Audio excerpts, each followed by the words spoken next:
Muy bien, hoy es sábado 16 de julio de 2022 y este es nuestro tercer encuentro de la materia Teología Pentecostal.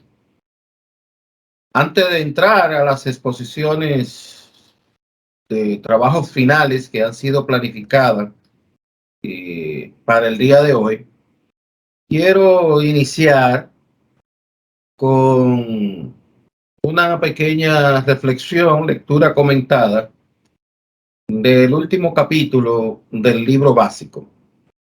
El libro básico que se titula Teología Pentecostal, una perspectiva cristiana. Es un libro que, como ya he explicado en las sesiones anteriores, lo escribí pensando en dar un aporte a la comunidad pentecostal a la cual pertenezco y que permita servir de marco referencial para estudios, análisis, investigaciones y demás a futuras generaciones. En ese sentido, pues, les comento que en definitiva, cuando me tracé la idea, me tracé la meta de escribir este libro, Teología Pentecostal, quise incluir el tema último, el tema de los desafíos actuales de la iglesia pentecostal. Pentecostal al fin, 40 y tantos años de experiencia y de vida pentecostal, de observar, de ver, de interactuar, de trabajar a diferentes niveles y tomando en cuenta múltiples y grandes escenarios diversos en muchas latitudes y teniendo que reflexionar también sobre diversos temas. Entonces, previo a organizar todo el material para este libro, Teología Pentecostal, ya yo había comenzado los trabajos de un libro que tocaba el tema de los desafíos de la iglesia de hoy.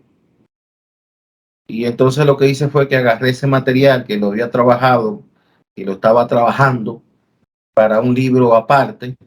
Dije, déjame agarrar ese material e incluirlo en este libro, como hice con el contenido del capítulo 3, que habla sobre unción o conocimiento, ¿verdad? Cómo lograr un equilibrio, que fue un libro que escribí previo a este libro, y que lo que hice fue sacar una especie de resumen, reciclar esas ideas y colocarlas en este libro de teología pentecostal. Por tanto, este libro de teología pentecostal no solamente resume una serie de ideas, conceptos, vivencias y demás de un servidor, sino que también tiene en sus entrañas, ¿verdad? Por lo menos tres trabajos eh, que habíamos hecho, porque ahí también está incluido el tema de las doctrinas básicas, y eso yo lo saqué del manual de doctrina, que en el año 1997 trabajé para la organización a la que pertenezco, que es el que se utiliza hasta el día de hoy. En fin, teología pentecostal, una perspectiva académica, es un buen resumen, es una especie de compendio de muchos temas. Y por eso ya cuando yo entro aquí a los desafíos actuales de la iglesia pentecostal y comienzo a enumerar algunos que considero bien fundamentales, bien fuertes, entonces en este capítulo yo le dedico un poquito más de espacio. Pero entonces ya al final, cuando termino esos 5 o 6 temas, entonces lo que hago es que tomo una parte y entonces comienzo brevemente, de manera breve, a esbozar otros desafíos de la iglesia pentecostal que no porque tengan brevedad de escritura en el libro, necesariamente sean menos importantes. La realidad es que todos, desde mi punto de vista, son necesarios y que la iglesia pentecostal de este tiempo tiene que tratar de asumirlo, y quienes más que aquellos que vienen y se forman en las aulas académicas y que salen con una renovación de su entendimiento de muchas cosas, quienes más que ustedes que están en un programa como este, eh, para ser agente de cambio y de transformación, primero en su entorno, en su espacio de influencia, y en la medida en que ustedes vayan a ocupar, vayan hacia otros espacios, eh, en lo que tiene que ver con su rol como conferencista, predicadores, asesores, consejeros y demás, entonces puedan también de una u otra manera eh, plantear la necesidad de algunos de estos desafíos. Por eso yo inicio este capítulo aquí, un párrafo, vamos a llamarle introductorio, eh, diciendo que después de presentar una serie de temas vinculados a la teología pentecostal y observar las grandes discusiones, que sobre diversos asuntos se producen a lo interno de las iglesias de persuasión pentecostal, se debe reconocer que las mismas tienen grandes desafíos en el actual escenario de la vida cristiana. Y en ese sentido, desde el punto de vista nuestro, un desafío no es más, ¿verdad?, que una especie de situación difícil o peligrosa con eh, la cual se enfrenta en un momento dado. Eh, Acción que se debe llevar a cabo y se supone un reto, el cual pone a prueba, brindando la oportunidad de medir la capacidad de aguante y voluntad para que eso avance. Yo pienso que en esa última palabra está la clave. Eh, yo no dudo que los líderes nuestros en las iglesias no estén conscientes de la necesidad de afrontar de la mejor manera, altura, eficacia, firmeza y determinación, pero para eso se necesita voluntad. Y a veces la voluntad es algo que en términos motivacionales suele ser escasa, escasa, eh, porque muchos de nuestros líderes no tienen esa, qué sé yo, no sé qué, eh, vamos a decir, esa voluntad, en el ámbito político le llaman voluntad política, cuando los políticos se ponen de acuerdo, aprueban leyes y se ponen y avanzan muchos temas. Bueno, así mismo pasa con la iglesia, cuando los líderes de la iglesia se ponen de acuerdo y tienen voluntad, esa voluntad de avanzar, logra de una manera resolver y encarar con altura los desafíos que tiene. Por eso yo digo aquí que hablar de los desafíos que tendrá la iglesia pentecostal en las siguientes décadas de este siglo XXI no es un ejercicio especulativo, ¿no?, ni meramente académico. Es sobre todo una muestra de fidelidad a la bendita misión que Cristo delegó al pueblo escogido, a la iglesia, la cual debe ser sal de la tierra y luz del mundo. ¿Y cuál fue esa bendita misión? Bueno, la gran comisión, la proclamación del reino de Dios en la tierra. Pero es el escenario de ahora igual que el escenario cuando estaba Cristo para la proclamación del reino. eran las condiciones sociopolíticas y económicas iguales. De una u otra manera, la cultura y los aspectos vinculados al desarrollo mismo de la humanidad en cuanto a sus medios de comunicación, de transmisión, de edificación, de transformación, de infraestructura, etcétera, iguales que lo que tenemos hoy, de ninguna manera. Yo creo que con la realidad que tenemos hoy, habría que reconfigurar todo esto de la proclamación del reino y de lo que es el cumplimiento de la Gran Comisión, porque el contexto es muy diferente. Es un contexto que de una u otra manera eh, requiere herramientas, estrategias, dinámicas muy diferentes a las que eh, dio origen el escenario del mensaje de Cristo. Y eso definitivamente pues nos pasa hoy como le pasó, por ejemplo, a los de la época de Jesús, pues cuando Cristo vino con su mensaje y la forma de cómo enfocar las verdades de Dios y esas cosas, muchos no entendieron. Por lo que dice aquí, aquí dice, Jesús reprochó a los fariseos y saduceos de ese tiempo por saber reconocer los cambios atmosféricos y las variaciones del clima, pero desconocían las señales más importantes, las señales de los tiempos, en el sentido escatológico y misionero. O sea, ¿cuáles son las señales que tenemos hoy? ¿Cuál es el escenario que tenemos hoy para la proclamación del reino? Entonces, es pensando, es teniendo en cuenta, es mirando lo que nos rodea y la gente y lo que piensa, lo que hace, que debe darnos a nosotros las ideas para saber cómo le vamos a entrar, cómo vamos a trabajar con la gente, cómo vamos a redimensionar. Amén de que, por ejemplo, en el ambiente pentecostal hay una dependencia, o ha habido históricamente una dependencia a soluciones mágicas, fantásticas,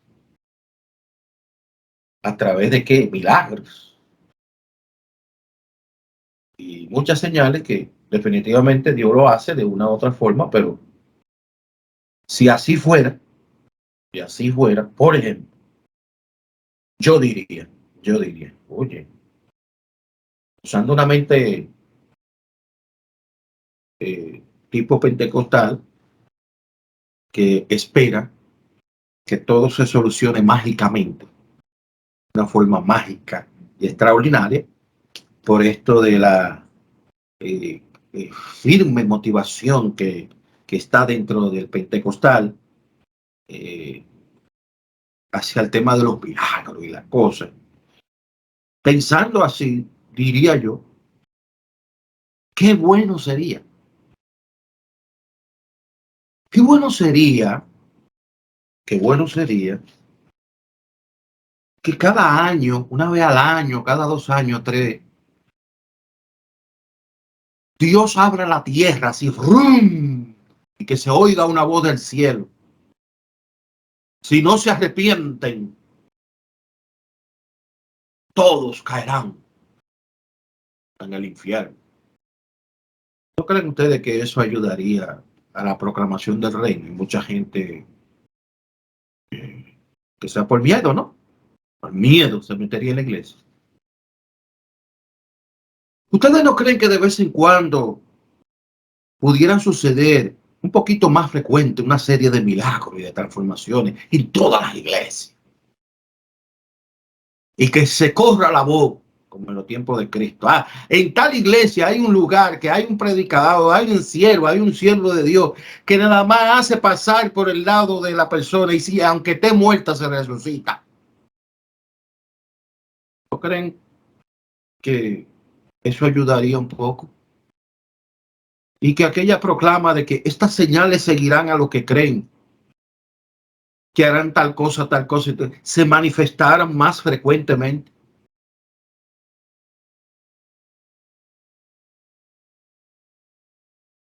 Yo recuerdo que yo fui a una iglesia, que fue la iglesia donde yo nací, espiritualmente, hace 43 años por ahí. Y me invitaron, ¿no?, a predicar. Y yo vi una joven en silla de ruedas. Y por lo que oigo, prácticamente nació así, con ese problema. Creció toda su vida en una silla de ruedas. Y yo me dije a mí mismo, como buen pentecostal, Dios mío, si tú me dieras la fe de decirle a esa joven, pasa, y yo orara por esa persona, y esa persona se levantara, claro, con el poder de Dios y esas cosas, ¿no? Oye, qué bien yo me sentiría.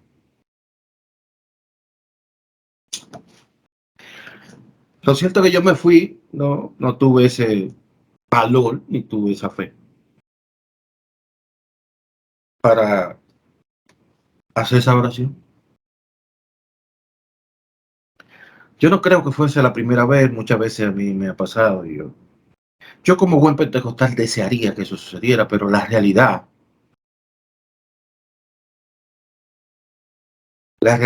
es que ciertamente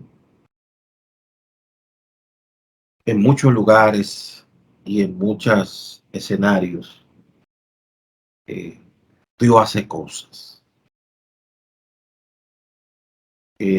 Incluso lo hace no por, por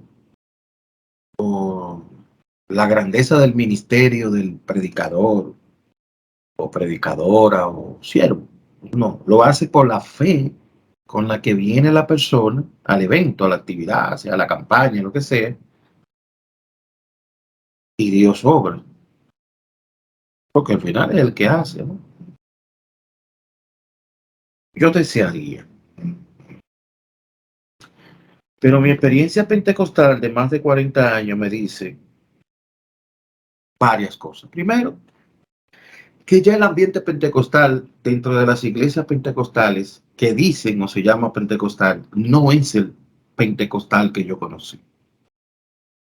Solo tienen el nombre de Dios y el mover de Dios, del cual uno veía con cierta frecuencia y que uno se daba cuenta y escuchaba de predicadores, de siervos, que cuando oraban bajaba el poder y la gracia y se manifestaba.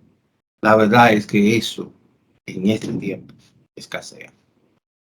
Por eso yo comienzo aquí, por ejemplo, a hablar del primer desafío. Y el primer desafío que yo hablo es proclamar la verdadera espiritualidad. ¿Qué es ser espiritual? Aquí, ¿qué es la espiritualidad? ¿Qué es ser espiritual? ¿Cómo se es lleno del Espíritu? ¿Qué implica el bautismo del Espíritu Santo? ¿Cómo los creyentes es posible, cómo es posible el creyente andar en el Espíritu? ¿Es viable una verdadera espiritualidad como nuevas criaturas inmersas en esta realidad posmoderna del mundo de hoy? Son preguntas que yo hago ahí. ¿Y por qué las hago? Bueno, las hago porque en realidad mi espíritu, qué sé yo, pentecostal, desearía ver, aunque sea la mitad de lo que se veía antes, pero no está. Es que esa fue una etapa, fue un mover que de alguna manera, de tiempo en tiempo, ¡wow!, vino y se fue. Y se quedó el nombre de las iglesias, esas cosas, pero ya vino y se fue. ¿Qué es lo que falta? Yo desearía que sucediera un milagro en el movimiento pentecostal, el clásico, movimiento aquel que tomaba control de la programación de la iglesia. que infundía temor a la gente para no pecar, que mantenía alejado a los creyentes de tantas y tantas cosas que existían en su momento y que hoy existen en mayor cantidad, naturalmente. Yo desearía eso, pero la realidad está ahí. ¿Qué es ser espiritual? Ser espiritual es hablar en lengua, danzar y todo lo demás. Yo prefiero descansar en la palabra de Jesús. Él dijo muchas, ¿no? Una de las que uno de sus discípulos extrajo en los evangelios. Por sus frutos lo conoceréis.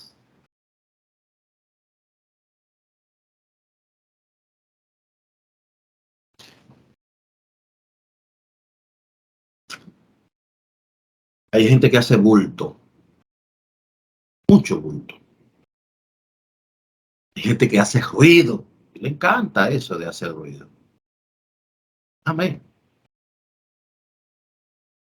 Yo hablé en la iglesia que persevero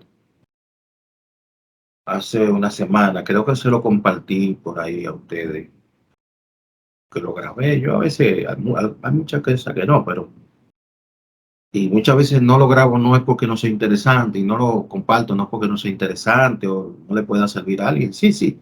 A veces me enredo con muchas cosas y no me detengo. Pero a veces suelto. Yo hablé en estos días sobre el tema de la verdadera adoración. Para muestra un botón, ¿no? La verdadera adoración. Y cuando yo utilizo la palabra verdadera, y ahí lo explico en el mensaje, si alguno de ustedes lo escuchó, eh, no me estoy refiriendo que hay una adoración mala ni buena, ni no estoy calificando ni descalificando. Yo estoy hablando y yo comienzo a explicar que para usted adorar a Dios en espíritu y en verdad, espiritualmente hablando, usted no tiene que gritar ni vociferar ni salir corriendo. Pero entonces digo, pero si usted quiere hacerlo, hágalo. ¿Cuál es el problema con que usted grite? Con que usted corra. Yo no tengo problema con eso.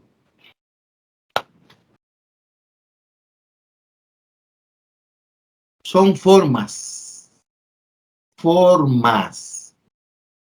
A mí no me preocupa la forma. A mí me preocupa el fondo. Porque hay gente que no que vocifera y camina y corre y tú crees que son espirituales, pero son unos desobedientes y andan haciendo y deshaciendo. Y otro que tú los ves tranquilo, callado, aparentemente no están sintiendo nada, y están llenos y saturados del Espíritu Santo y a Dios le agrada.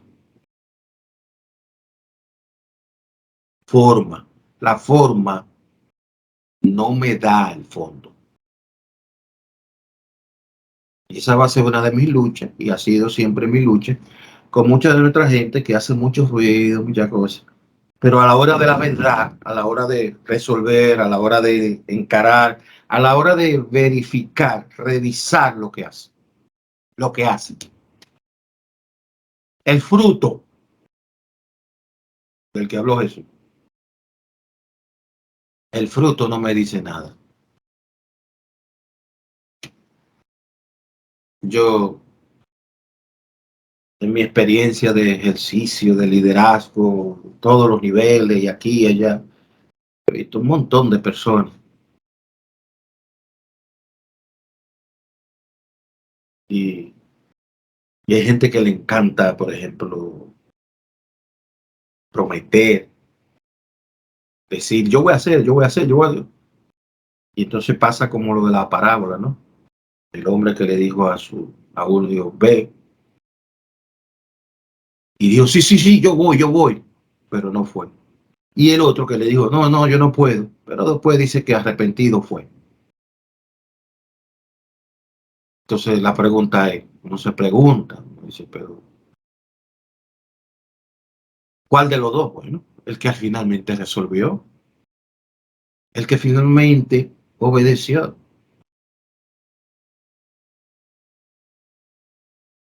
Porque es lo que al final de cuentas, lo que finalmente usted haga, es lo que a final de 20 de cuentas va a contar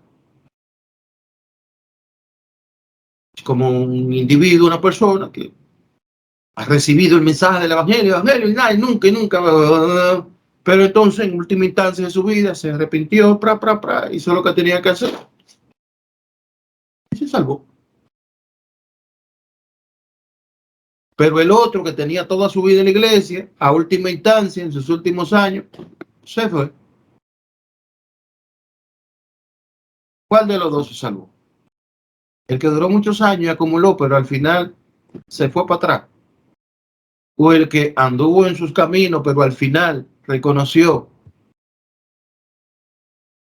¿Qué es lo que cuenta? Lo que cuenta son los resultados finales. Y por eso yo soy de la escuela praxeológica. Lo práctico, lo funcional, lo que da resultado. Y cuando a mí alguien me habla de algo que se ve muy bonito y todo lo demás, pero no me da resultado, yo lo respeto, lo considero, pero lo dejo a un lado. ¿Por qué? Porque está muy bonito, pero eso no resulta, no resuelve. Y como le digo, en mi trayectoria yo he escuchado gente de toda clase, incluyendo estas, y yo simplemente los oigo. No le digo nada, pero no le hago caso. No representan para mí nada, eso, más espuma, más ruido que otra cosa. Entonces, ese tema es muy interesante. El segundo, que de esto le tocó creo a Esther la semana pasada, se quedó en el segundo. Ahí yo hablo de todo lo que creo que debe ser una vida espiritual y ahí yo hablo de esas cosas. El segundo desafío es ver la iglesia como una empresa administrable. ¿Cómo comenzó la iglesia? La iglesia comenzó en casas, en hogares, y por más de un siglo, ¿verdad? Huyendo por la persecución y todo lo demás, hasta que bueno, viene este caballero y hace de la religión cristiana la religión oficial del Imperio Romano. Y entonces ya hay todos estos cristianos que andaban huyendo, que se reunían en casa y qué sé yo, que entonces comenzaron a ocupar los templos, sinagogas, los lugares de reunión. Y entonces a partir de ahí es que, en definitiva, comienzan a estructurarse sistemas organizacionales en cuanto a la liturgia y los asuntos de la iglesia, en sentido general. Para cuando el canon del Nuevo Testamento se cierra, para cuando el canon del Nuevo Testamento se cierra, eh, Pablo y toda esa gente que escribieron que están en el Nuevo Testamento no pudieron dejar un tratado de cómo se debe administrar la iglesia.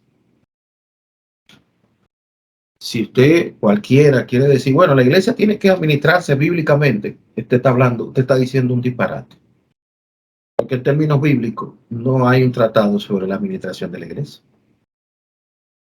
Porque la iglesia, como nosotros la conocemos hoy, que se reúne y todas esas cosas en paredes, la iglesia no existía. Ellos no pudieron armar. Yo estoy seguro que Pablo, Pedro, toda esa gente estuvieran hoy y vieran toda la infraestructura y toda la dinámica. Oiga, tuvieran mucho trabajo porque tendrían que plantear muchas ideas sobre cómo entonces enfrentar esto, cómo se debe organizar aquello, cómo sería el sustento de los que ministran en el altar, cómo sería aquello. O sea, tendría que dar muchas orientaciones y tendrían que darla sobre la base de muy poca información, porque Jesús no habló de eso tampoco. Recuérdense que Pablo, Pedro, Santiago y esa gente, que fueron de los que escribieron ahí más, y Juan, lo que trataron de hacer es agarrar el mensaje del Evangelio de Cristo, ¿verdad? Y ponerle en contexto, no solamente en Israel, porque ese fue otro problema, uno de los grandes desafíos de la época fue cómo llevar el Evangelio, la buena Evangelio, a los que no eran los judíos, que ya tenían su religión, el judaísmo, y que se armó el conflicto aquel que ya ustedes conocen, que los judíos querían imponerle su costumbre, su cultura a los cristianos de otros pueblos. Y entonces hubo una reunión que se registra en Hechos, y donde se le dijo, no, no, no, a los gentiles que se atengan de tal cosa y tal cosa, y demás, suéltenlo, que hagan ellos como mejor sea, y que se adapte la verdad del evangelio a que, y Pablo fue, yo diría, el principal promotor, el principal eh, eh, contextualizador del mensaje del evangelio fuera de Israel, el principal contexto que puso en contexto la verdad del evangelio.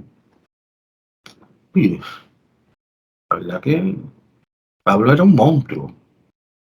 Pablo, con toda su personalidad y sus complejos, tanto de superioridad y demás. Con todo y eso, el tipo, la iglesia cristiana le debe, la iglesia cristiana en sentido general, le debe mucho a Pablo, después de Jesús, Pablo. Oiga bien, después de Jesús, Pablo. Pablo es el hombre. Pero siendo Pablo el hombre y haberse enfrentado con esa realidad, esos desafíos de ese entonces, y verlo en, en el, y ponerlo en el contexto nuestro, señor. ¡Wow! 50 años de ministerio de Pablo ahora serían poco para ayudar a llevar a la iglesia a un nivel de interacción y proclamación del reino capaz de ponerse en contexto. Alguno dirá, bueno, mire, a pesar de todas las dificultades y todas esas situaciones que tiene la iglesia, especialmente la iglesia pentecostal y todo lo demás, la iglesia pentecostal es la de mayor empuje y crecimiento en América Latina y parte del mundo. Yo le digo, bueno, sí, es verdad. Sí, eso es verdad.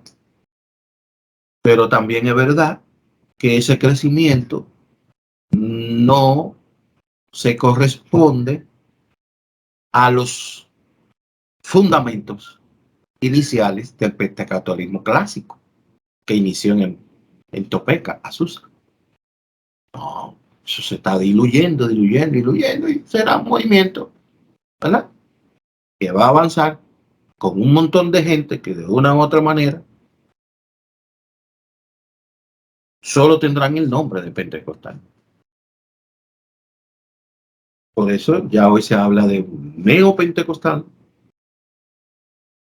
y luego se hablará de una rama más avanzada del neopentecostal,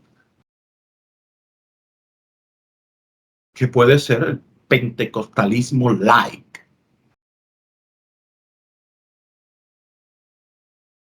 O sea, nosotros vamos hacia el pentecostalismo light. Light significa ligero, suave, relax, donde no hay tanto futigamiento, ni tanta qué sé yo. Entonces, eso de ver la iglesia como una empresa administrativa es una tarea enorme. Yo le digo por experiencia, en el 1999, a mí me enviaron a pastorear a La Vega, en el 99. ¿Cuánto hace de eso? Tanto bien. ¿Cuánto entraban en esa iglesia? 1.300, 1.600, 1.800 pesos. Claro, 1.800 pesos hace ese tiempo es como 18.000 ahora. Ok. Todavía nosotros tenemos dentro de la iglesia pentecostal, muchas iglesias, yo diría que más o menos el 70% de nuestras iglesias, sus entradas, no cubren, oiga bien, no cubren el salario del pastor. Los gastos de la familia pastoral no lo cubren. El 70%.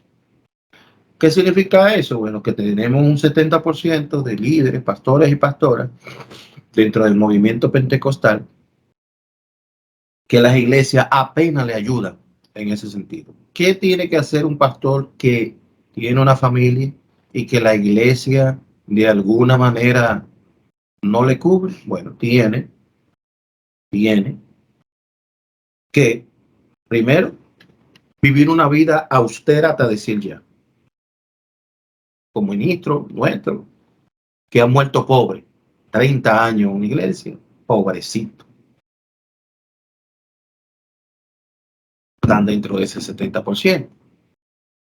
Luego tenemos, para así decirlo, un 20% de las iglesias pentecostales que no solamente cubre el ministerio pastoral, sino que están eh, un tanto más allá, un tanto más allá. Pero hay un 10%, señores, de las iglesias pentecostales que ya están fuera de liga. Fuera de liga. Sí, nosotros tenemos iglesias, señores, que le están entrando 1.000.000 de pesos mensual. 1.000.000, 2.000.000 de pesos mensuales. Y uno se pregunta, ¿dónde hay tanto movimiento de dinero y tantas cosas? ¿No sería bueno hacer uso de las ciencias de la administración y poner gente ahí que sepan de administración, de finanzas y esas cosas, para que las finanzas de la iglesia sean saludables y que cumplan el propósito bíblico? ¿Cuál fue el propósito bíblico de la finanza en el templo desde el Antiguo Testamento? ¿Cuál fue? Para que haya alimento en mi casa. Para que haya alimento en mi casa. Y cuando dice para que haya alimento, no se refiere solamente para que el que está en el altar coma, no, para que haya alimento para todos. Cuando en una iglesia de cierto nivel, teniendo la posibilidad de ayudar a sus miembros, no lo hace, no cumple el propósito de Dios. No lo cumple. Y se genera una desigualdad tan grande que de una u otra manera llora ante la presencia de Dios. Una iglesia con 200, 300 miembros, 400 miembros. Pero hay un grupo de 40 y 50 que están pasando la de Caín, pero adoran junto con los demás. Y los demás que están ahí no pueden hacer nada. ¿Por qué? Porque las estructuras administrativas de la iglesia no contemplan en auxiliar a esa gente. No, piensan en sus infraestructuras, en sus cosas, pero nada en la gente.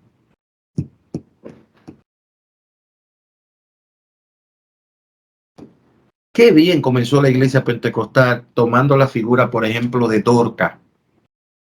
Dorca, ya en la Biblia. ¿Quién era Dorca? Las iglesias pentecostales, en las iglesias, los que tienen unos años en la iglesia saben que existió un programa, un departamento, un área de la iglesia que se llamaba las Dorcas y motivaban a los creyentes a que a traer la Dorca. Bueno, quizá Michael Pérez, que está ahí, lo veo en línea, a lo mejor es la primera vez que le escuché esa palabra. Pero Francisca y Robert que están ahí saben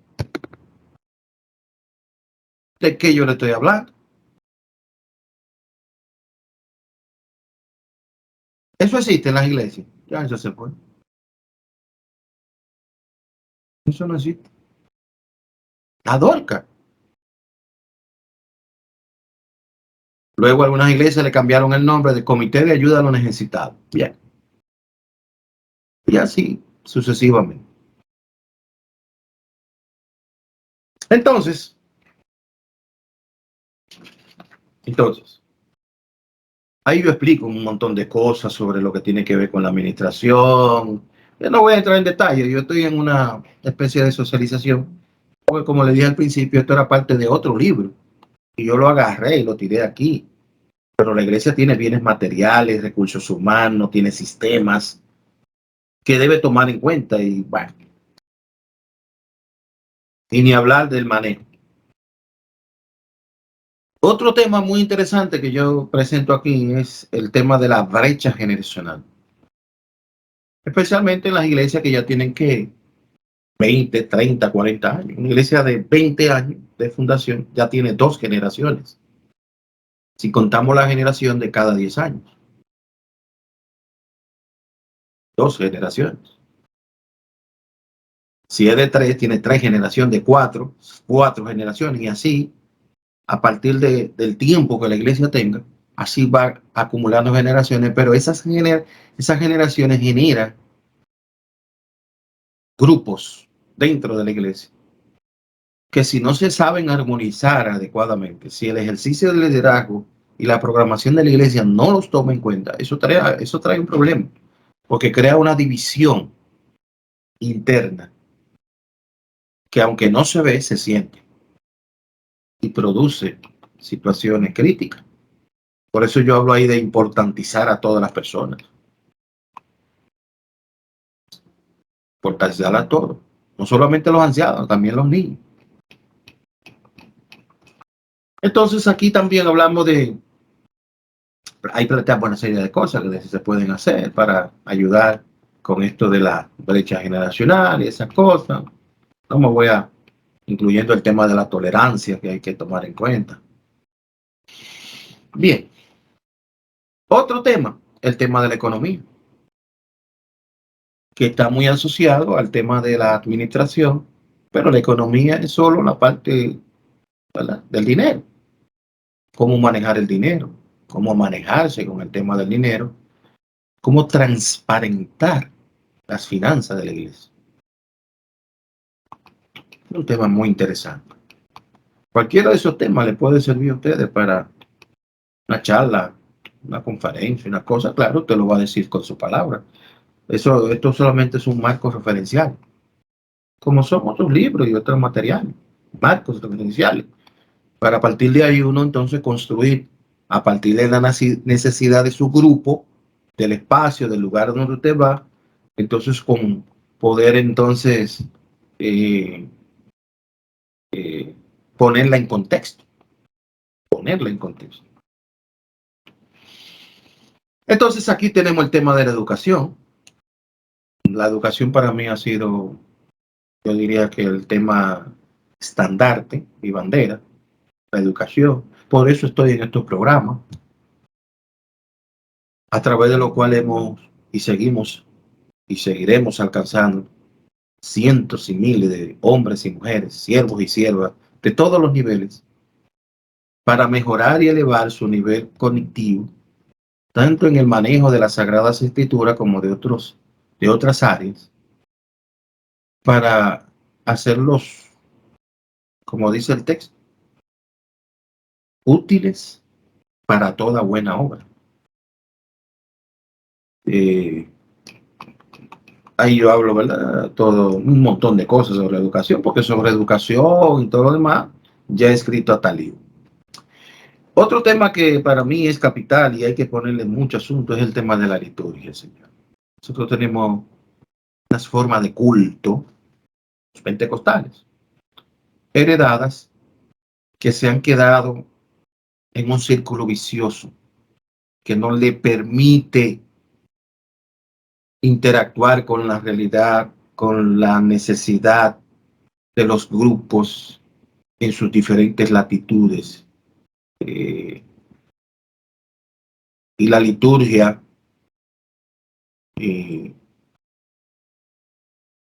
se ha vuelto tan monótona en nuestra iglesia que cuando los hermanos se quedan en la casa, miran el reloj y dicen, a esta hora fulano se paró a cantar tal cosa, a esta hora ya están en tal cosa, a esta hora, o sea, se han hecho tan predecibles. Y déjenme decirle, los que conocen el movimiento pentecostal saben que ningún culto pentecostal era igual a otro, primero. Segundo, tú no sabías lo que iba a pasar esa noche. Eso generaba expectativas, eso generaba expectación. Wow, no me quiero quedar en el culto porque yo no sé qué va a pasar hoy. Hoy va a pasar algo. Siempre pasaba algo nuevo. Siempre. Es una liturgia, por eso es que ya ni ese nombre, la liturgia pentecostal, es fascinante, es terapéutica, terapéutico el culto, relajante. El culto pentecostal, cuando la persona llega con problemas, deprimido, que aquello, sale nuevo. Ah, pero sale nuevo si el culto se da con esa, ya usted sabe.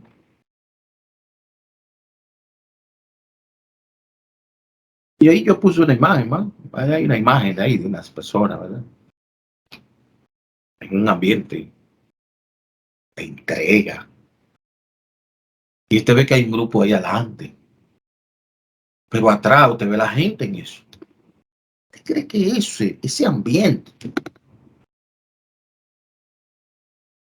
que hace que la gente se mueva espontáneamente, sin tener que agitar tanto?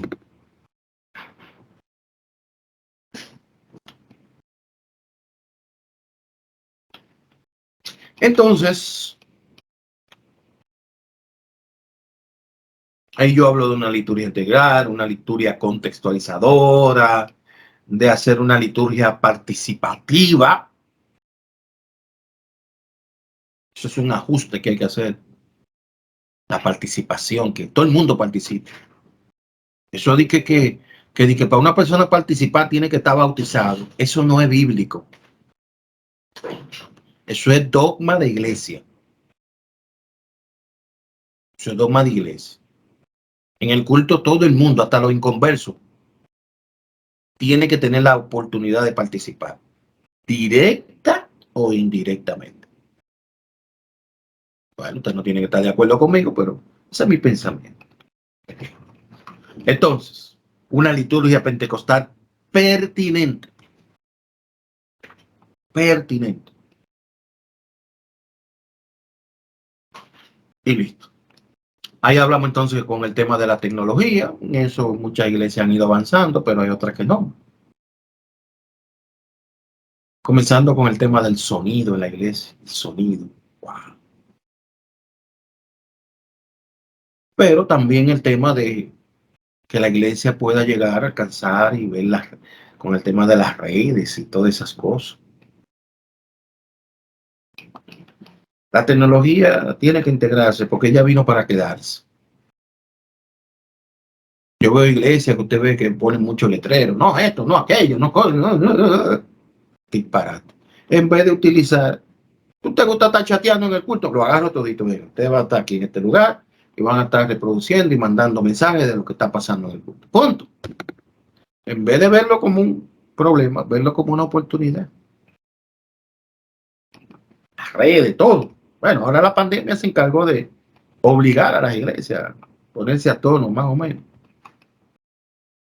Y aquí es donde, ya al final del capítulo, yo hablo de otros desafíos.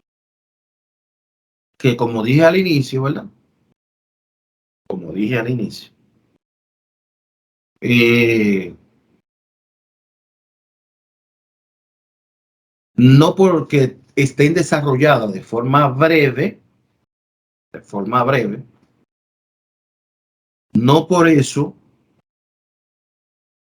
dejan de ser menos importantes, ¿no? Porque, por ejemplo, mire, el analfabetismo bíblico. Nosotros estamos, porque en otras iglesias que no son pentecostales, ellos son más estudiosos, pero los pentecostales para estudiar es un lío. Por eso hay tanto analfabetismo bíblico. Gente que lee la Biblia y no la entiende.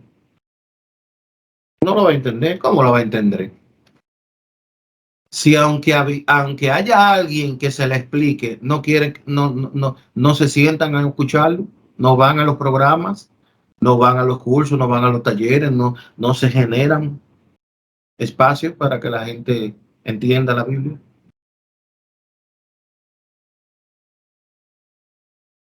Tenemos una generación floja en la palabra, muy floja.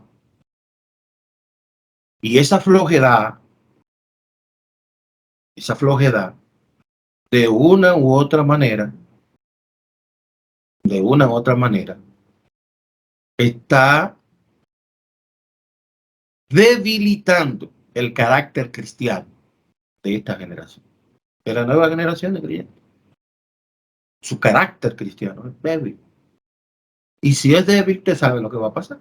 ¿Qué pasa con un carácter cristiano débil? Usted sabe.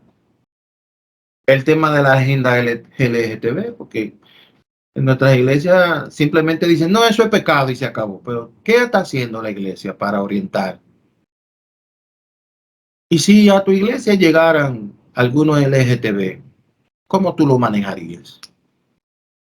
¿La iglesia tiene una pastoral LGTB? No. Como no tiene una pastoral para la prostituta ni para delincuentes, no.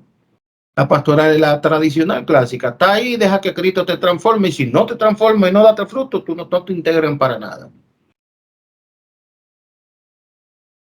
Por un lado, tiramos el látigo, pero no tiramos soluciones. Nada más decimos, no estamos de acuerdo. Otro tema es la iglesia pentecostal desde un marco jurídico. ¿Por qué? Porque, déjame decirle, hasta los procesos ya disciplinarios y demás, hay que tener mucho cuidado. Por ejemplo, en Estados Unidos es diferente aquí. Allá los pastores tienen que cuidarse con el tema de las demandas, porque allá las demandas prosperan y se la ponen bien difícil a los pastores. Yo no he vivido allá, pero ya yo he viajado tanto a Estados Unidos, diferentes estados de aquí y allá, y uno escucha y uno oye cómo es la cosa. Aquí hay leyes igual, pero el sistema no funciona. Porque hay leyes, la República Dominicana, no, hombre, no, aquí no hacen falta leyes. Las leyes están ahí, el problema es el sistema. Cómo aplicar esa ley. Pero la iglesia debe cuidarse de muchas cosas. Por ejemplo, especialmente las iglesias que están en barrio aquí, en diferentes lugares. Eh, por ejemplo, eso de usar la energía eléctrica sin pagarla, eso no es legal. Y hay iglesias que tienen su luz y no la pagan. Aquí en este país nuestro, muchísimas y no pagan luz. Muchas se han regularizado porque como en los últimos 10 años esta gente, la sede, han ido trabajando y se han organizando, pero todavía hay iglesias que se cogen la luz. Pero eso es hablando de la iglesia. ¿Y los hermanos? ¿Y los hermanos? Eso es como para mostrar un punto, ¿no? Un punto. La iglesia desde la perspectiva del marco jurídico es un desafío. Hay muchas cosas que la iglesia tiene que cuidarse porque si no va a tener problemas.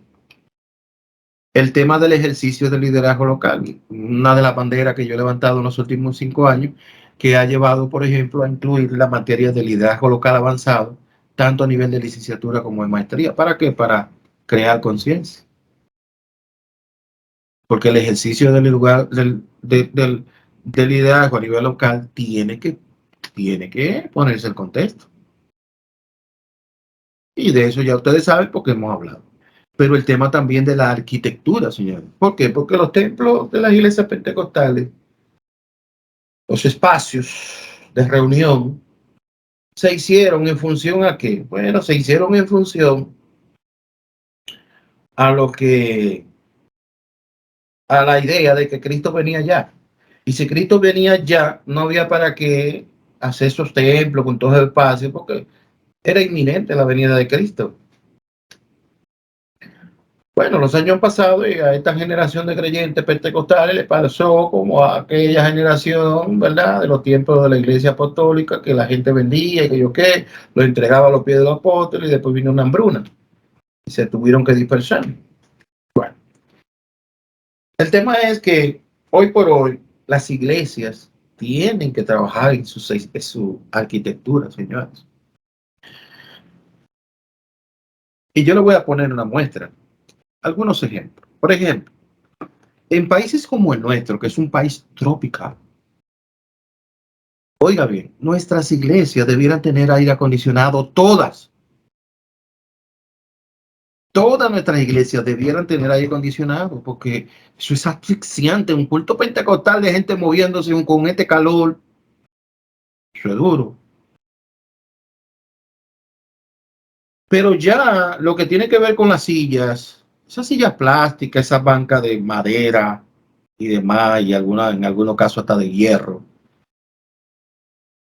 todo eso hay que sacarlo de la iglesia. Usted necesita sillas acolchadas, cómodas, donde el anciano, el que tiene problemas de salud, se pueda sentar y que el culto y el estar en el culto no sea una tortura física. La iglesia necesita áreas especiales para culto de niños. No podemos seguir sometiendo a los niños a la tortura de una liturgia que está diseñada para adultos y queremos que no se muevan, que no hagan nada. Y nosotros no le vamos a crear un espacio a los niños. Pero por favor. Y le cargamos el dado a los padres. Padre, tengan a los niños ahí en su mano, que se aquieten. Y una lucha. O sea, es una mortificación el bendito culto para la familia en la iglesia. Que no hay espacio. Ay. Y ni hablar de los baños en nuestras iglesias. Eso da pena ir a la mayoría de los baños en nuestras iglesias. Yo no sé, pero la idea de muchos líderes y la administración de muchas iglesias sobre el tema de los baños es una idea muy pobre. Eso da vergüenza. Usted ir a un baño de la mayoría de nuestras iglesias. Un descuido porque como que eso es lo último y como que nadie va a eso. Bueno, eso casi nadie lo usa. La gente viene y se va de una vez. ¿Qué pasa? Pero por favor. Y ni hablar del mantenimiento, del acondicionamiento. Usted va a iglesia que usted ve los letreros, que eso da vergüenza, con una fachada cayéndose a pedazos. Y ni hablar del interior, porque la cultura no es un asunto de la iglesia, es una cultura del país, el país nuestro, República Dominicana. El tema del mantenimiento es un tema que no se le da atención. Entonces la arquitectura es un tema que hay que ponerle mucha atención, que desde mi punto de vista.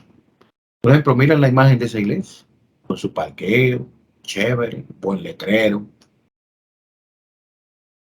Es una iglesia que tiene fachada, chévere.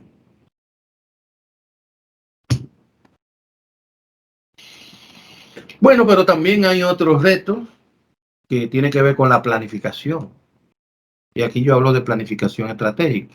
La diferencia entre la planificación eh, clásica y la estratégica tiene varias diferencias, pero una de las principales es el tiempo. Antes se planificaba para un año, para 2 años, para 10 años. Hoy, hoy, lo ideal es planificar por un mes. Y cada mes entonces traer una planificación distinta. Porque la dinámica de las cosas y las situaciones y todo va cambiando muy rápidamente. El mundo va más rápido que antes. Y usted no puede lanzarse a una planificación de 2 años, de 5 años, de 10 años como antes, sino más bien de un mes, máximo 2 meses. Y ahí yo explico qué es una planificación y pongo ejemplo hasta de la Biblia, de cómo eso de la planificación hasta bíblico es y todo lo demás. Y ahí yo termino, ¿verdad? Ese tema tan interesante de los desafíos actuales de la iglesia pentecostal.